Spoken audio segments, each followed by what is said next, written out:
1 year has passed since the crisis in Ukraine began. How has the war lasted this long, and how and when can it come to an end? For more, let's turn to Professor Ronald G. Suny from the University of Michigan. Welcome to the program. Happy to be here. Thanks for joining us.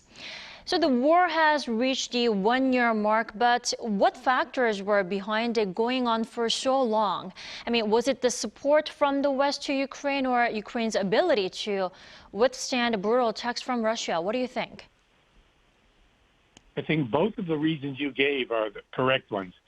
The Russians launched the attack on February 24th of last year, and they thought they could quickly decapitate the Ukrainian state, maybe kill or capture President Zelensky. All of that failed. And it failed, one, because the West united around the United States in the NATO alliance, supplied weapons to Ukraine, and more than anything else, the morale, the motivation of the Ukrainians themselves to defend their homeland ultimately stopped the Russian onslaught. The Russians actually thought they were going to enter Kiev quickly. They had dress uniforms, policemen. They thought they were going to occupy the country. All of those aims failed. And now, instead of a quick, short blitzkrieg war, we have what we call a war of attrition that's going on and on and on. Right, and now Putin is saying that Russia will focus on boosting its nuclear forces. I mean, what's behind this threat from Putin? How likely is it that Moscow will actually go ahead with nuclear activities and like a possible nuclear test? Vladimir Putin has made many kind of saber-rattling comments about nuclear weapons. If you actually listen to his speeches, he's also made it fairly clear that ultimately he was not going to use those weapons. And Western intelligence seems to indicate from satellites no movement of tactical or long-range nuclear weapons from their original bases or stockpiles. So I don't think there's any interest on the part of the Russians at this time to use such weapons. But we should be clear. Russia and Putin himself cannot afford to lose the war. It would probably mean his own removal from power. There are far more militant and vicious people nearby who are ready to take power. And so he needs some kind of victory, some kind of, let's say, limited achievement in the war in order finally to think about sitting down to negotiate with the Ukrainians. But I would say that right now we're far from negotiations. Neither side is interested. They both think that ultimately they have to fight it out on the battlefield right now and see where they stand in a month or two. Right. And the Ukraine has come a long way, and some watchers forecast that the war will be long.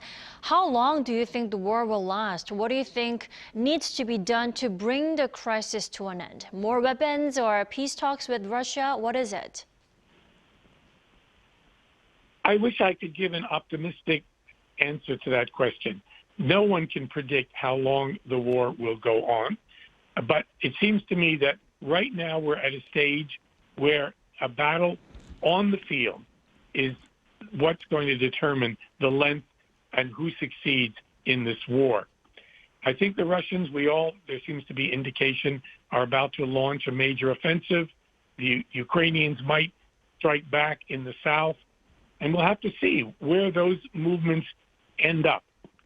I wish that both sides were more willing to compromise, but it's hard to compromise, particularly for the Ukrainians.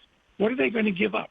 Part of their territory, part of their homeland, concede to an aggressive war and attack, which has no meaning, no reason from Putin's Russia? It's very hard to think about how this is going to end up. Right. And the war itself isn't just between the two governments. The war has left millions of people in need of humanitarian aid in Ukraine. And I hear over 8 million people have become refugees. What do you think people affected by the war need the most at the moment? Yes, this is the largest refugee crisis on the continent of Europe in our own times.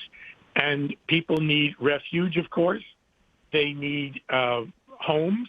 They need some kind of work. They need protection, health care, all of the things that displaced and refugee people need. And note, it's not only Ukrainians, but hundreds of thousands of Russians. Some of my own friends have left the country because they don't want to participate in this war of aggression. Right. It's devastating to hear that so many people just had no choice but leave their homes. It's really terrible. This is, an unnecessary tragedy. War itself, of course, is always a failure, right? It's a sign of human failure, a failure to negotiate, a failure to compromise, a failure to come to some kind of agreement. But it's very hard to compromise when what each side wants to achieve is considered and conceived as an indivisible good, something you can't give away, namely, in this case, the homeland. And Right. both Russia and Ukraine are claiming the same territory as part of their homeland. And how are you going to divide that? Now, by all international standards, international law, the areas which Russia has attacked and occupied, including Crimea, is Ukrainian territory, even Right. though many people there are Russian or Russian-speaking. So it's very hard to compromise and give away. It'd be like giving up your right arm or your right leg. Right. All right, Professor, thank you so much for joining us this morning. We really appreciate it. Always my pleasure.